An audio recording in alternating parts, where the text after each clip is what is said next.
बोलिए वृंदावन बिहारी लाल की जय हो। श्री कृष्ण कन्हैया लाल की जय जय हो। श्री सुखदेव मुनि महाराज की जय। श्री वेद व्यास महाराज की जय हो। बोलिए सावरिया सेठ की जय हो। किसी ने बड़ी सुंदर बात कही है, संगीत को सुनकर ज्ञान नहीं मिलता है और मंदिर में जाके भगवान नहीं मिलता, क्योंकि के संगीत को सुनकर ज्ञान नहीं मिलता है और मंदिर में जाके भगवान नहीं मिलता है, क्योंकि पत्थर को तो इसलिए पूजते हैं लोग क्योंकि विश्वास के लायक इंसान नहीं मिलता। बोलिए वृंदावन बिहारी लाल की जय। श्री कृष्ण कन्हैया लाल की जय।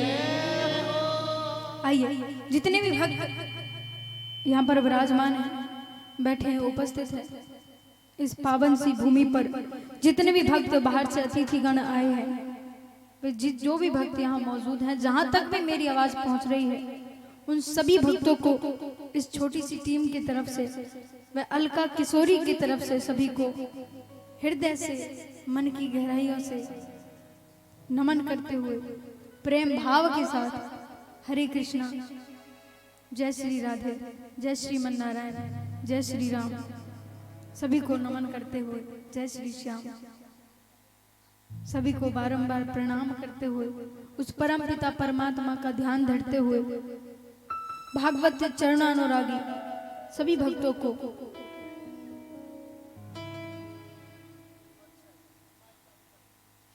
श्री राधे। जो भी हमारे भक्तगण टीन सीट के नीचे बैठे हुए कुर्सियों पे आकर के श्री व्यास मंच के जो पंडाल लगा हुआ है, आप सभी लोग जो भी महिलाएं हैं महिलाओं की जगह बैठेंगे और जो हमारे पुरुष भाई लोग हैं वो पुरुष की लाइन में बैठेंगे। सभी लोग आकर के कुर्सियों पे कोई न बैठे, आकर के अपना अपना आसन ग्रहण करें। श्री राधे। बोलिए ठाकुर जी महाराज की जय हो। जिन भक्तों को भी अगर यहाँ पर बैठने में कोई दिक्कत नहीं है, क्योंकि अगर आप सावरिया के सामने भी अगर सेठ बनोगे तो महाराज फिर वो अपनी जो लीलाएं हैं फिर उनको दिखाएंगे, तो इसीलिए सेठ बनना है तो संसार के सामने सेठ बनो, लेकिन सावरिया सेठ के सामने सेठ ना बनो।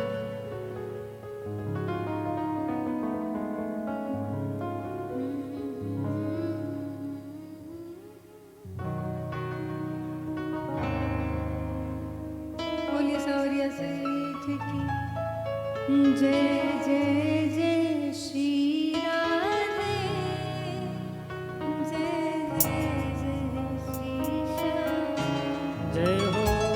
जय जय जय श्री राधे, जय जय जय श्री श्याम, जय जय जय श्री राधे, जय जय जय श्री श्याम। बोले ठाकुर जी महाराज सभी को नमन करते हुए अमृत रूपी पापों का नाश कराने वाली श्रीमद् भागवत कथा के पंचम दिवस में प्रवेश करते हैं। बोले श्रीमद् भागवत महापुराण की जय हो। जय जय श्री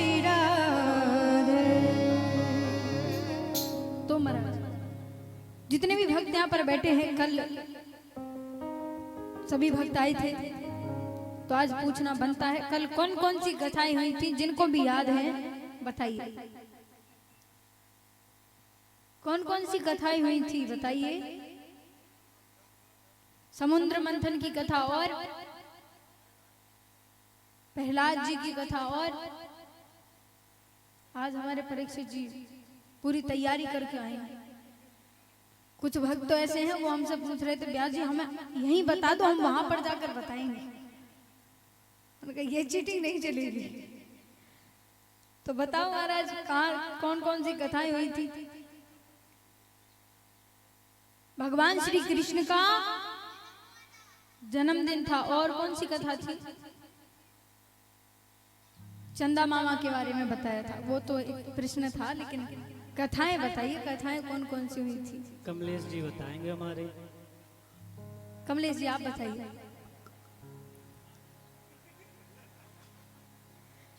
कमलेश जी की एक बात बड़ी अच्छी लगती है कि नहीं, जितनी जिम्मेदारियों के साथ साथ उनका जो सरल स्वभाव, और सच्चाई बताएं जितना सरल स्वभाव है इतने कड़वे भी हैं। लेकिन ये बहुत अच्छी बात है। मैं कथा में भी कहती हूँ कि अगर हद से ज्यादा मीठे बनोगे तो फिर दिक्कत होगी। जो जैसा है उसके साथ वैसा व्यवहार करना चाहिए, ये बात इनमें बहुत अच्छी है। और हम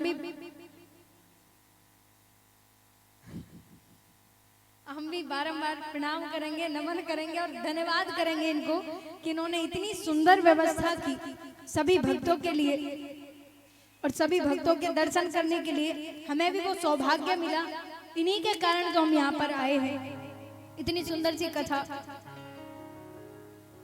ठाकुर जी की कृपा से, इनके दृढ़ संकल्प के कारण यहाँ पर कथा प्रारंभ हुई है। तो एक बार मैं चाहूंगी इनके परिवार के लिए, इनके लिए एक बार जोरदार ताली। देखो भगवान स्वयं नहीं आते, लेकिन किसी ना किसी को भेजते हैं। तो सौभाग्य जो मिल रहा है कि प्रभु ने इन पर कृपा की है, जो इनके कारण आज ये कथा इतनी सुंदर है। बोले वृंदावन बिहारी लाल की। एक और कथा थी, जल्दी बताइए कौन सी कथा थी, बताइए किसको याद है। माताओं बहनों में से और किस किस की कथा थी। अभी आवाज आई थी, थोड़ा जोर से बताइए, हम थोड़ा ऊंचा सुनते हैं। ध्रुव जी की कथा, चलिए कुछ तो पता है। घंटे चोरी की कथा, अरे प्रभु वो तो एक चोर की ऐसे ही कहानी थी, वो कोई कथा नहीं थी। एक बार अपने लिए भी जोरदार ताली बजाओ, कम से कम आज याद तो है तुम्हें। बोले सावरिया से उठेगी, क्योंकि कल सभी को पता है कि सुखदेव जी कहते हैं कि नंद बाबा ने इतना बड़ा उत्सव किया, लेकिन परीक्षित जी को क्योंकि उत्सव का वर्णन आ रहा है, कल नंद घर आनंद भयो जय कन्हैया लाल की, नंद घर कन्हैया भयो जय कन्हैया लाल की। लेकिन परीक्षित जी महाराज को ये बात थोड़ी अटपटी लग रही है। परीक्षित जी महाराज कहते हैं कि प्रभु उत्सव तो जहां भी प्रसन्नता होती है, जहां खुशी होती है, वहां पर उत्सव होता ही है, इसमें कौन सी बड़ी बात है। सुखदेव जी कहते हैं कि यहाँ पर कोई छोटी बात नहीं थी, उत्सव करना अच्छी बात है, लेकिन भागवत में कहना जरूरी क्यों था, क्योंकि नंद बाबा के यहाँ जो उत्सव मनाया गया था, नंद बाबा ने 2 लाख गायों को दान किया था, 2 लाख गायों को दान में दे दिया था। और आजकल के सेठ कैसे हैं, हमने कल आपको बताया था, एक सेठ जी थे जो भले ही चिता पर लेट गए, लेकिन उन्होंने दान नहीं किया। ऐसे ऐसे कंजूस है। लेकिन ये तो दूर की बात है, ये तो चकदा गांव है, यहाँ पर तो सब सेठ हैं, तो यहाँ पर दान की कोई कमी नहीं है। क्योंकि हमने आपको पहले भी बताया था कलयुग में केवल और केवल एक ही मार्ग है जिससे आपके जो पाप हैं वो कम हो सकते हैं। वो कौन सा? केवल और केवल दान के कारण पापों को कम किया जा सकता है। बोलो राधे, बोलिए ठाकुर जी महाराज की। और क्योंकि भगवान श्री कृष्ण का कल जन्मदिन हुआ था और उस जन्मदिन में जो कंस के कारागार में जब वासुदेव जी भगवान को लेकर के नंद बाबा के यहाँ आए थे, गोकुल आए थे, तो भगवान को नंद बाबा के यहाँ छोड़कर जो नंद बाबा के यहाँ पर लाली हुई थी उस लाली को लेकर के मथुरा पहुंचे कंस के कारागार में। और जब कंस को पता चला, क्योंकि सभी को पता है कि जो ताले थे वो अपने आप खुल गए थे, जो सैनिक थे वो भी सो गए थे, भगवान की लीला थी। और जब वासुदेव जी उस लाली को लेकर के कारागार में पहुंचे, सभी सैनिक जग गए। कंस को पता चला कि देवकी को 8वां पुत्र नहीं पुत्री हुई है, लाला नहीं लाली हुई है। तब कंस दौड़ा हुआ पहुंचा, कहने लगा कि आकाशवाणी हुई थी कि पुत्र होगा, वो मेरा काल बनेगा, लेकिन ये तो पुत्री है। तो कंस कहने लगा कि फिर भी है तो 8वां बालक, तो रिस्क क्यों ले। तो कंस ने जैसे ही उस लाली को उठाया, बोलिए ठाकुर जी महाराज की, श्री कृष्ण कन्हैया लाल की। जैसे ही कंस ने उस लाली को उठाया और जैसे ही पत्थर पर मारने ही वाले थे कि वो लाली आकाश मार्ग में उड़ गई। बोलिए ठाकुर जी महाराज की जय हो। और आकाशवाणी हुई, उन्होंने कहा, अरे ओ कंस, तू जिसको मारना चाहता है ना, देवकी का 8वां पुत्र, तेरा काल कब का गोकुल पहुंच चुका है। बोले वृंदावन बिहारी लाल की जय हो, श्री कृष्ण कन्हैया लाल की जय हो।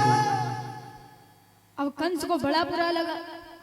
कंस कहने लगा कि मैंने एक एक क्षण गिन करके रखा था, फिर भी वो बालक वहां कैसे पहुंच गया। तब कंस ने जितने भी राक्षस थे सबको बुला लिया और कहा कि गोकुल में जितने भी 6-6 महीने के बालक हैं सबकी हत्या कर दो। जितने भी 6-6 महीने के बालक हैं सबकी हत्या कर दो। तब उनमें से एक राक्षसी थी जिसका नाम था पूतना। क्या नाम था? पूतना। अच्छा, प्रेम मंदिर कौन कौन गई है? प्रेम मंदिर वृंदावन में किस किसने देखा है? हाथ उठाना। वृंदावन में जो प्रेम मंदिर है ना, जब आप उसके अंदर जाते हो तो वहां पर एक आर्टिफिशियल मशीनों के द्वारा एक पूतना बनाई गई है, राक्षसी, बड़ी विशाल, बड़ी भयंकर। महाराज उसको देख करके एक बार तो हम डर गए। इतनी भयंकर, इतनी जोरदार गर्जना होती है वहां पर, वो मशीनों के द्वारा है। अब खुद सोच करके देखो, अगर सचमुच की राक्षसी आ गई होती तो क्या होता। वो राक्षसी इतनी भयंकर थी, इतनी विशाल रूप था। राक्षसी कहने लगी, ये काम हम पर छोड़ दो, हम कर देंगे। अब राक्षसी ने, क्योंकि ऐसे तो गोकुलवासी उसको अंदर नहीं आने देते, बड़ा सुंदर रूप बनाया, बड़े एक देवी स्वरूपा के समान जब रूप रखा और पहुंच गई गोकुल में। और गोकुल में जितने भी 6-6 महीने के बालक थे, एक अफवाह उन्होंने फैला दी कि जो भी मेरा दुग्ध पान करेगा, दुग्ध यानी दूध का रस पान करेगा, उसकी आयु दीर्घ होगी।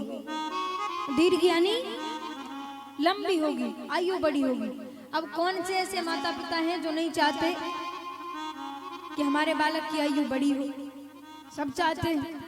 माता पिता का तो भाव ऐसा रहता है कि भले ही हमारी आयु कम हो जाए, लेकिन बालक की आयु बड़ी होनी चाहिए, लंबी होनी चाहिए। बाकी कोई नहीं चाहता, ये सच बात है। अब ऐसे ही जितने भी 6-6 महीने के बालक थे, पूतना सबको दुग्ध पान कराती और उनकी हत्या कर देती। ऐसे एक एक करके जितने भी बालक थे सबकी मृत्यु होती जा रही थी। भगवान कहने लगे ऐसे तो मेरे जितने भी सखा हैं वो सब चले जाएंगे, मैं किसके साथ खेलूंगा। तब भगवान ने अपनी योग माया के द्वारा पूतना को अपने पास बुलाया। दोपहर का समय है,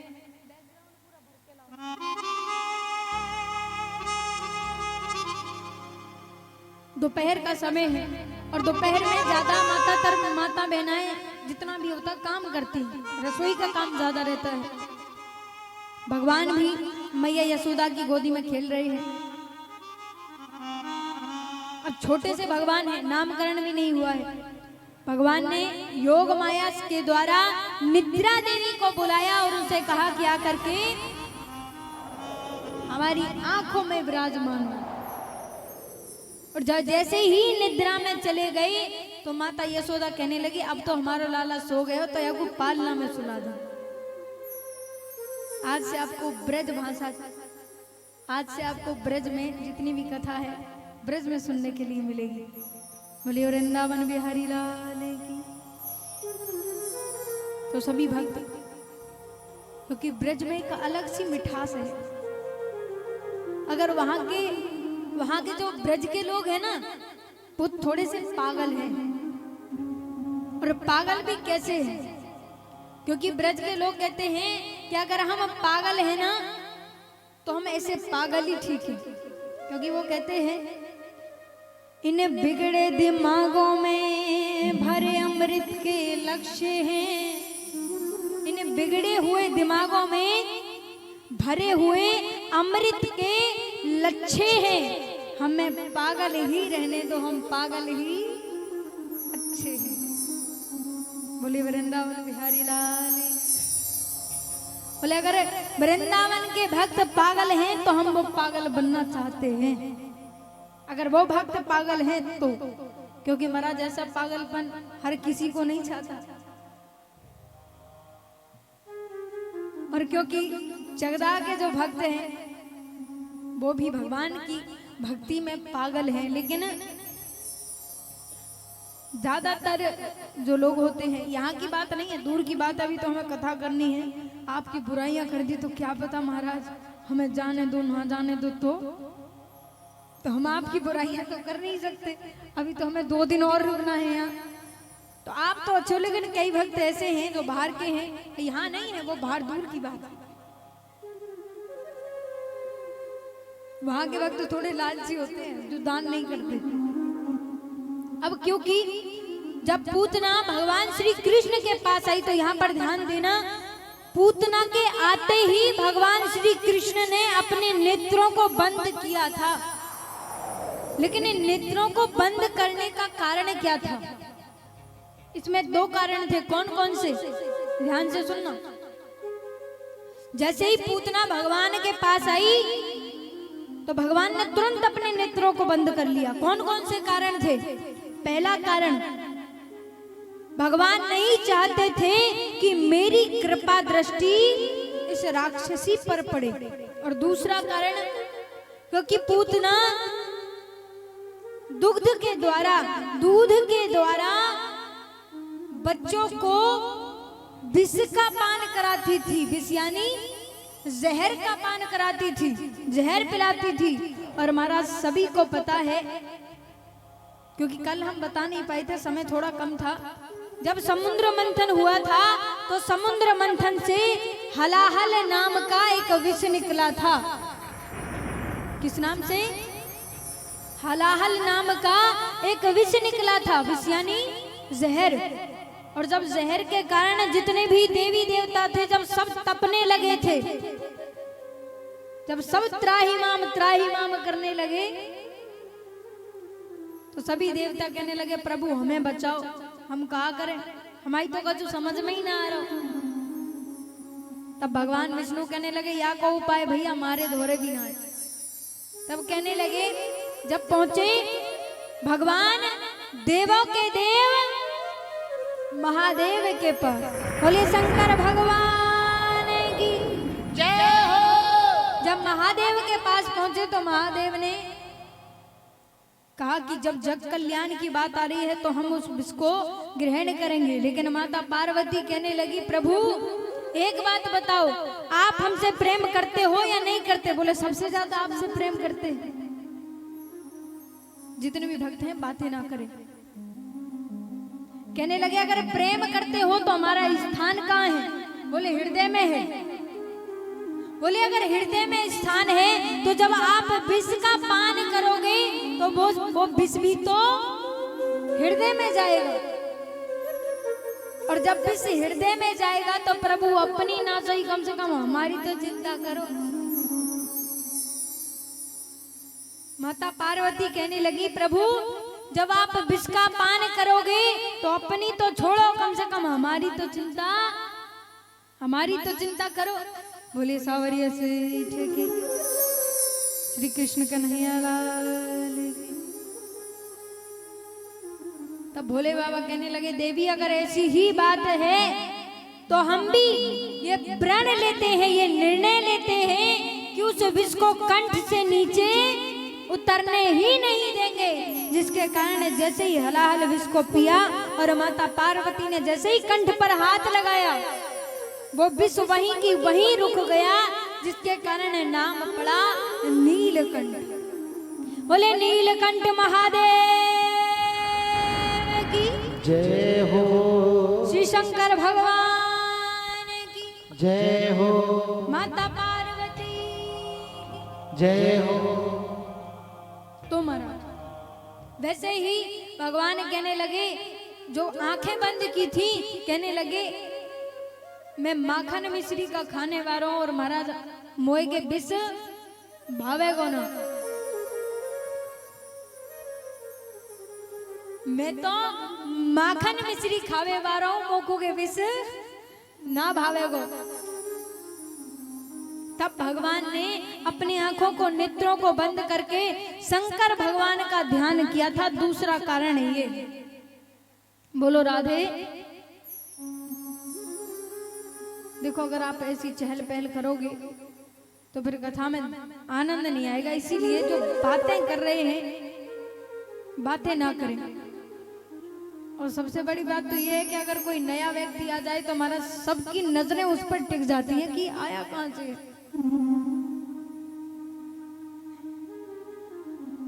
ऐसा ही करते हैं ना कि अगर कोई भी नया व्यक्ति आ जाए उसी के पीछे सब देखते हैं। अगर पैसे दे दिए जाएं गिनने के लिए तो आपकी कथा में इधर से उधर नजर नहीं जाएगी। तो इसलिए जितने भी भक्त हैं कृपा करके शांति बना करके रखें। और जो हमारी दादी जी हैं उनके लिए भी एक बड़ा सुंदर सा भजन हमने तैयार किया है, क्योंकि इनको देख करके हमें याद आ गया। कौन सा? भजन कर मस्त जवानी में बुढ़ापा किसने देखा है। जो आजकल के नौजवान है ना, वो कहते हैं हम अरे पूजा तो बुढ़ापे में करेंगे, अब करके क्या करेंगे। जो कर रहे हैं अच्छी बात है। जो नौजवान हैं आजकल के कहते हैं ना कि अरे सारे कर्म आज ही कर लेंगे, इसी जीवन में कर लेंगे, लेकिन पूजा को बुढ़ापे में करेंगे। और एक बात और सुन लो, एक बात और कहते हैं। कौन सी? भगवान की अगर कथा चल रही हो तो संडे के दिन चलेंगे। संडे के दिन ज्यादा छुट्टी होती है ना। इतवार के दिन सभी समझते हैं, रविवार का दिन, रविवार के दिन सबकी छुट्टी होती है कि उस दिन भगवान की कथा सुनने के लिए चलेंगे, छुट्टी के दिन। एक बात बताओ, अगर कोई विपदा परेशानी घर में आ जाए और आप भगवान के मंदिर में जाओ हाथ जोड़ करके, और भगवान भी कहते संडे के दिन आना, उस दिन हम फ्री रहते हैं, तो कैसा लगेगा? बहुत बुरा लगेगा ना। तो इसीलिए जितने भी भक्त हैं प्रेम बड़े भाव के साथ और दोनों हाथों की तालियों के साथ इस भजन में एक एक सच्ची बात कही गई है। उठा करके दोनों हाथ तालियों के साथ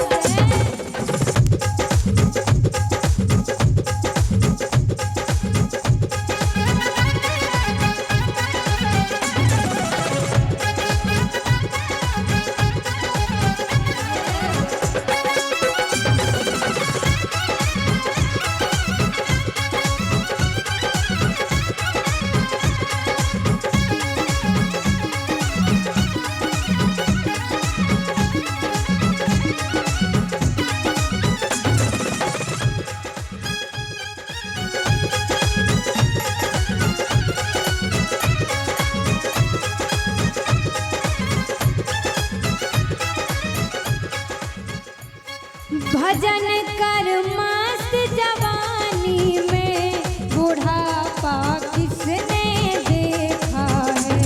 भजन कर मस्त जवानी में बुढ़ापा किसने देखा है। भजन कर मस्त जवानी में बुढ़ापा किसने देखा है।